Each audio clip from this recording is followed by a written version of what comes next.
Hey y'all, it's James here at the beautiful establishment Melanated Wines, representing the Triangle Tribune. I am James. Now, I'm sitting here today with the owner of Melanated Wine, Miss Lashonda-Fort Modest. How you doing today? I'm doing very well, James. Thank you for asking. Good, good. Thank you for sitting here with me today. Absolutely, Thank you for taking my the pleasure. time out. Now, you have the first black-owned, first woman-owned winery in Durham, North Carolina. Can you talk about that? Yeah, it was. It's still. I have to pinch myself sometimes, right? But yeah, it's the first woman-owned, black-owned winery here in Durham. It's sort of sad, but good. Yeah. It's like Durham with the history, the rich culture, and everything here. You would think that we would be in all industries, but I do definitely take this as a badge of honor to say, look, I'll hold the door open. Come on in, let me give you all the information so that it's not just me, right? We don't want to be the only for long. We may be the first, but not the only. I like that. Yeah. And honestly, in 2023, it is kind of sad that we still having a lot of firsts.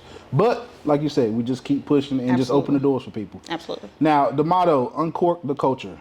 Yes. Now, it floats with the brand very heavily. Can you talk about what that means for you and how you came up with that slogan? Absolutely. Uncork the culture is exactly how it sounds. So you think about, you have a bottle of wine that's been corked, right? In that bottle of wine has always been our dreams and aspirations and everything. And it's just been bottled up, right?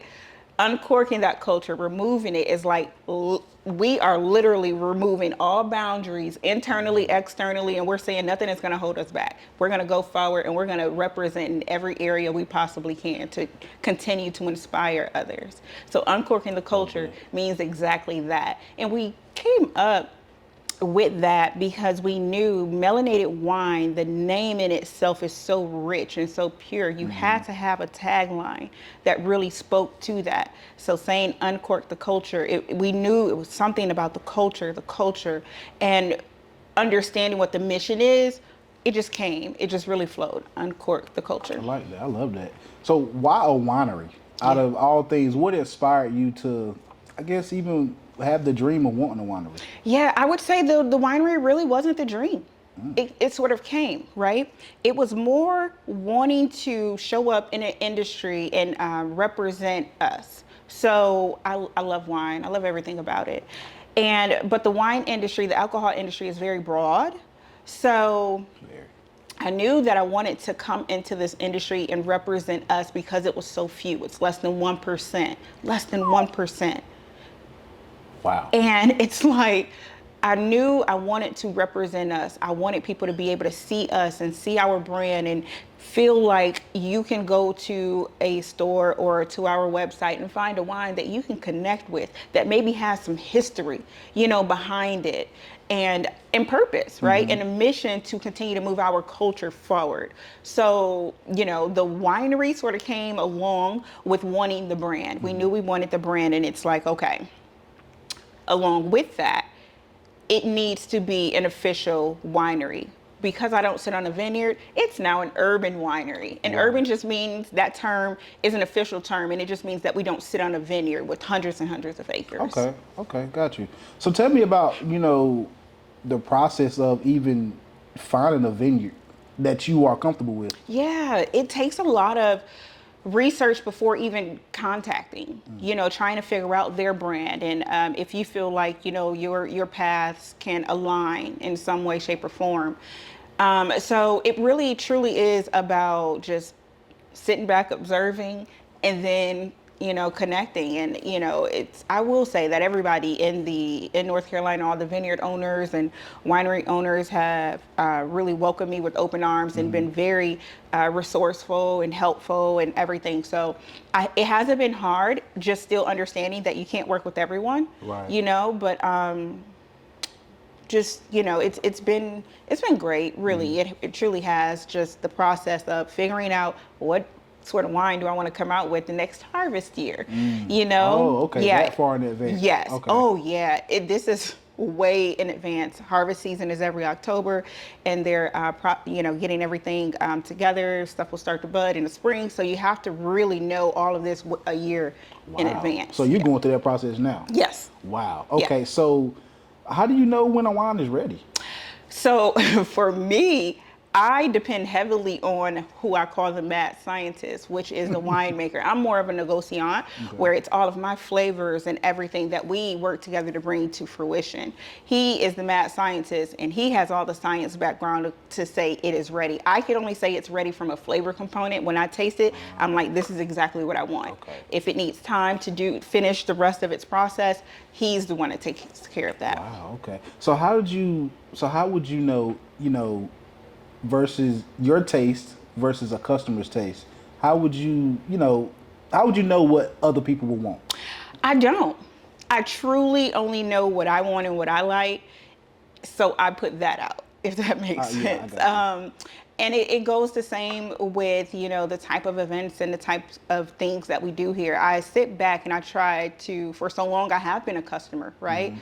And I know what I always wanted to experience or taste or, whatever. So I try to give that, and people gravitate to it. Mm. So I do know that I won't always be able to put out, wines that I only like. And I don't intend to do that. Right. It's just initially I know what I like and what most women like and most people of color like. So I try to put that out there. Gotcha. We have something for everybody's palate. So that was our initial. Gotcha. So tell me about the wine tasting that you have. What can a customer expect when they come to a wine tasting? Yeah, that's a good question. A lot of people ask that question. Okay, so when you come, it's our very intimate tasting room. It's a really nice, just intimate space. Mm-hmm. So when you come, it's sort of like a restaurant style. Like You come, we seat you, we give you the menu, and you get to select from 3 different options of a tasting that you want to do. You either want charcuterie food or you don't. Okay. And that is included in those 3 tastings. And you get the opportunity to taste all of our wines. And it's just a nice ambiance and a nice welcoming feeling. I love that. So besides, the welcoming feeling, the welcoming aspect, what other things do you want customers to get out of their experience at Melanated Wine? Yeah, I really like for people to just come, and I tell people all the time that we're not selling just the wine. The wine happens to be here. We're really selling an experience. We want to provide a space for people to come in, feel comfortable with sitting next to, in front of, behind somebody that doesn't look like you, that doesn't, different age, different race, socioeconomic, like all of that. And just come to our tasting room and see a room full of people that are just so different, but feel comfortable enough to know that you're in a safe space to have a conversation, right. To, lean over and compliment somebody, or to speak to someone that you never met before, that you probably would not speak to if you saw them in a grocery store just walking down the aisle. Like, it's community for me. It is community. I love that. So at the beginning of your grand opening, before you guys opened, it was a midst of the pandemic, of course, and global shortages. How did you overcome, dealing with that? Because that puts a hold on a lot of things. So how'd you overcome that? Yeah, and it did put a hold on some things. We grew really fast, really quickly. So when we had our grand opening, although it was in the middle of the pandemic, a lot of people still gravitated toward us and wanted our brand and wanted to find out about our brand. Wow. So our product sold very fast, faster than we had anticipated. So with that, at the same time, you have these shortages of things happening, bottle shortages or just, whatever, that is impacting, our product or resources or what have you. So the best way we were able to sort of hone in on that, we couldn't control the bottle shortages or anything like that that would keep our product from arriving on time. Mm-hmm. But what we could do was provide more events, more tastings that allows us to still have people come in and enjoy the wine and the experience without necessarily being able to purchase a full bottle, gotcha. Right? Because we may have it on tap, but we may not have that bottle for sale. Gotcha. So we would have more things on site for you to come and still be able to enjoy the experience and the wine. You may not be able to get a bottle right now, but we have it on tap. I love that. That's a good alternative. Yeah. So you held sipping paints and poetry nights and open mic nights. Where did you get the involvement of wanting to involve the customers? Yeah, we knew in the beginning, our brand is all about community focus and bringing the people in. We know if we bring the people in and introduce them to our environment in this space, that the people would really love it. So it's about giving others the opportunity to be involved in that. So it's all about the community, right? It's like, okay, who else in the community is really doing something else amazing? So we bring in these poets that are doing really good things, and then we continue to, allow people to come in and enjoy that. We really wanted to, I say we with, my husband, but I say we because it truly is just, a joint venture. I can't do any of this by myself, but it really was about providing the things that we'd like and like to see people enjoy. I like that. You got to care about what the people want. You do. You truly do. You got to meet them where they are to be able to get a proper response. Absolutely. Yeah. And I just love, coming in. I may be tired at the end of the day or even the beginning of the day from the night before.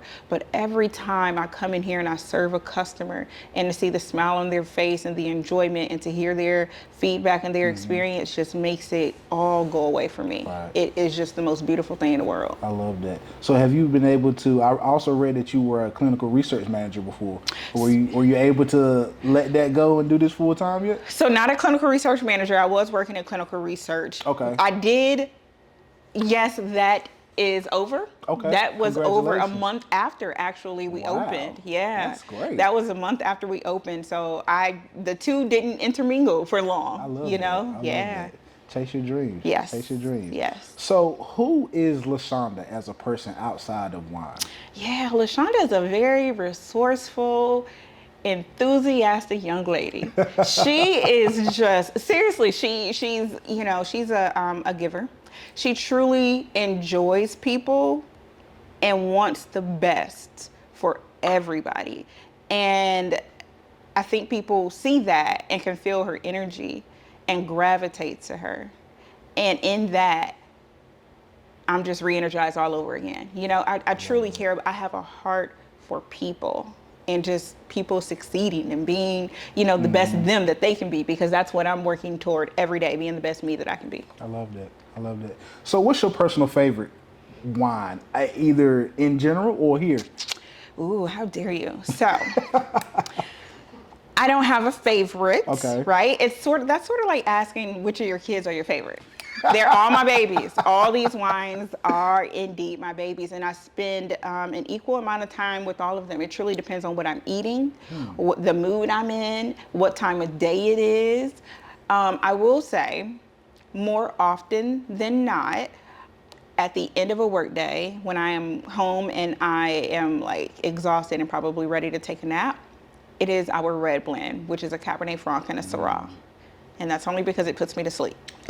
I like it. And, but in lieu of that, if it wasn't going to be our red blend, it would definitely be our blackberry. And I am sure that any and everyone would say the same thing when it comes to our blackberry wine. And it's called Dream. Dream, I can't consume right now because I'm sugar-free. But it is very, very good. It's very fruit forward, followed up with a subtle sweetness. And literally every tongue that Dream touches changes people. And they are captivated. It's crazy. Wow. Yeah. I have to try that. Yeah. So, a fun fact about wine that people may not know. Fun fact about wine. Ooh, I love this. Okay, so, I have so many running through my head. A fun fact about wine.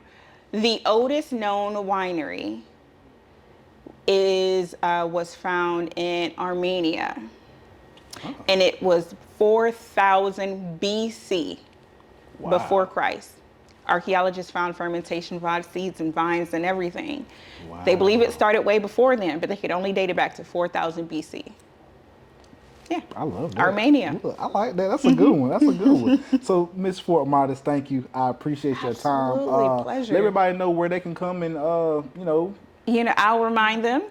You can, first of all, go to www.melanatedwine.com to set a reservation or to purchase our wine. You can come to 4608 Industry Lane in Durham, North Carolina to come for a tasting. All right, cool.